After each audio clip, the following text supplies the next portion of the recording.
Ah, você só me ama se você escolher a mim ao invés do meu pai, por exemplo. É um amor condicionado.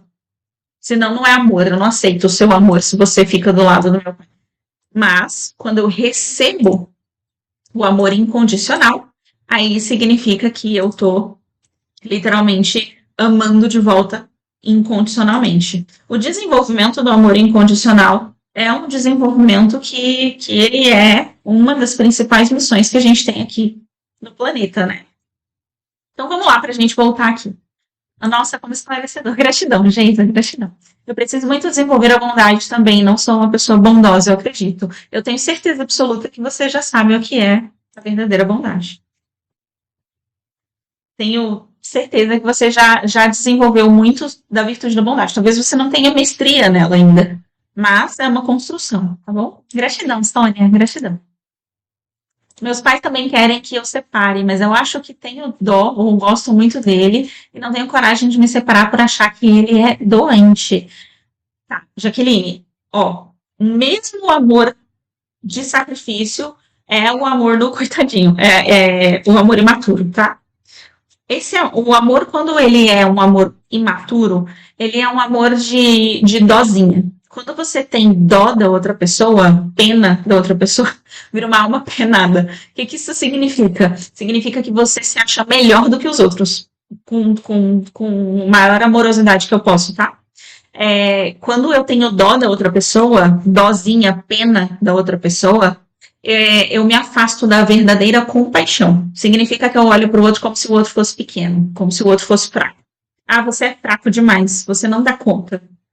Você é doente, você é inferior. Então, por isso que eu preciso ficar com você, porque eu sou o maior presente que você pode ter na sua vida.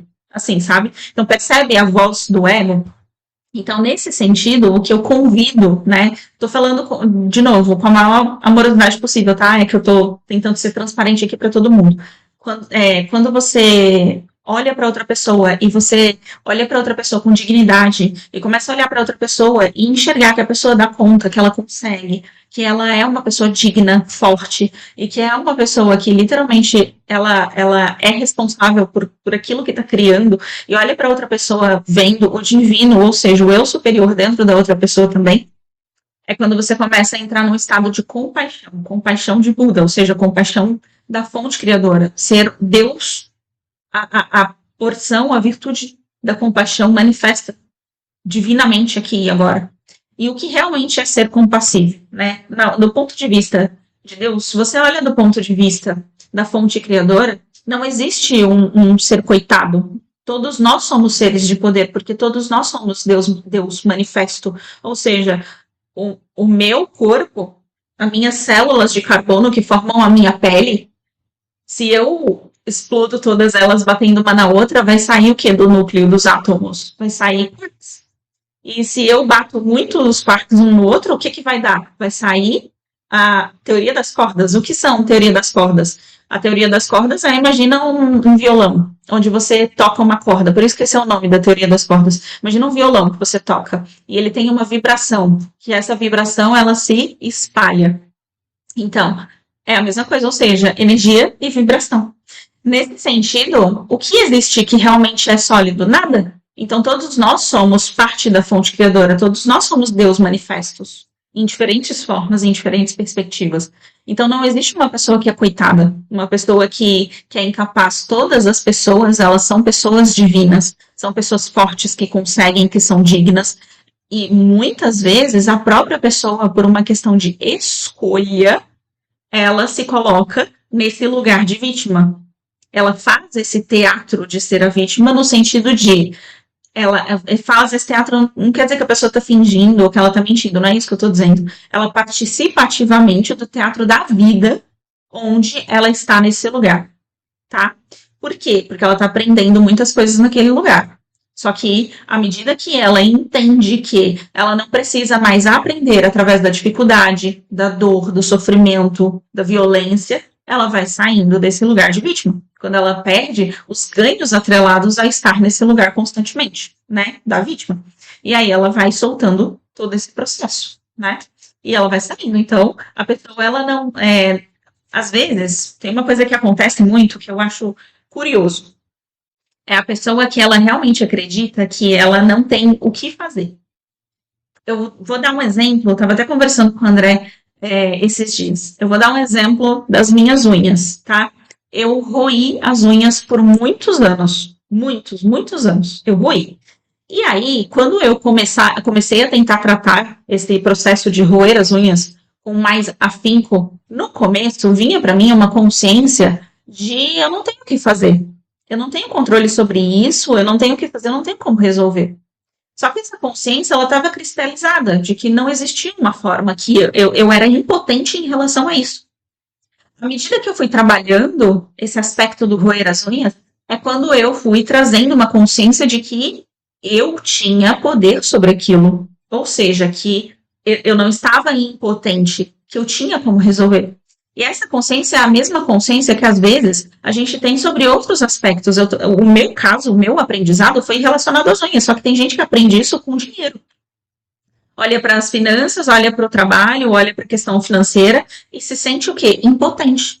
E aí vem esse pensamento de, mas eu não tenho o que fazer sobre isso. Isso depende de outras pessoas, isso é externo a mim. Só que percebe como essa consciência de isso é externo a mim, é uma consciência fácil de ter. Ela é o que eu gosto, e com todo respeito, tá? O que eu gosto de chamar de consciência preguiçosa. Resolvi. Ah, é externo, eu sou impotente, pronto, não tenho o que fazer. Acabou o problema. Por quê? Porque eu aceitei o problema. Então, percebe como ela é aceitei, não uma aceitação virtuosa, que é você entender a realidade e perceber que você é o ser que atua de forma predominante, a entidade dominante daquela realidade, o arquiteto daquela realidade. Mas aceitei no sentido não virtuoso, ou seja, larguei, soltei, eu sou coitado, não consigo resolver. Tá? Muitas pessoas aprendem essa mesma consciência por muitas vias diferentes. Acreditam, por exemplo, eu não tenho um relacionamento. Mas as pessoas não querem ficar comigo. Então eu sou impotente em relação a isso. Eu não tenho como resolver, não tenho o que fazer. Só que isso é também a consciência preguiçosa, no sentido de você se colocando no lugar de eu sou a vítima, eu não tenho como resolver, as pessoas que não querem ficar comigo.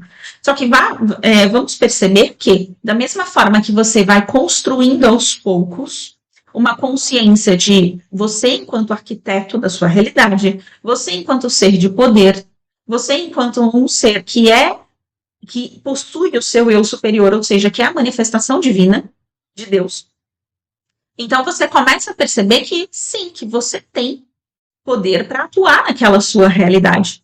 E você vai construindo uma consciência de empoderamento e saindo daquela consciência da vítima, da impotência, do desamparo, né? E isso a pessoa alcoólatra precisa trabalhar essa consciência, exatamente, para parar de beber também, no caso.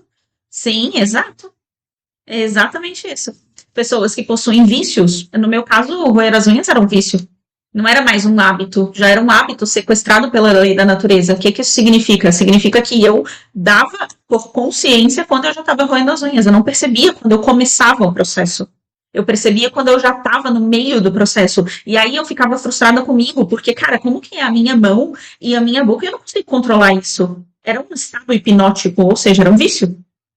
E era um vício que, na minha cabeça, era um vício que eu era impotente em relação a ele. Então, primeiro eu tive que construir uma consciência de que eu não era impotente em relação àquilo, que eu tinha poder de atuação, que eu tinha como arquiteta da minha realidade a escolha de mudar aquela consciência para depois eu começar a resolver aquilo de volta.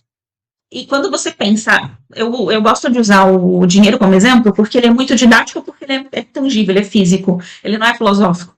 Então, quando você pensa sobre o dinheiro, muitas pessoas pensam o quê? Mas eu não tenho o que fazer, alguém precisa me dar um emprego. Mas eu não tenho o que fazer, eu sou impotente. Não existe uma forma de resolver. Só que você está ainda na consciência de impotência, de fraco. Ou seja, a consciência de eu sou fraco em relação a isso.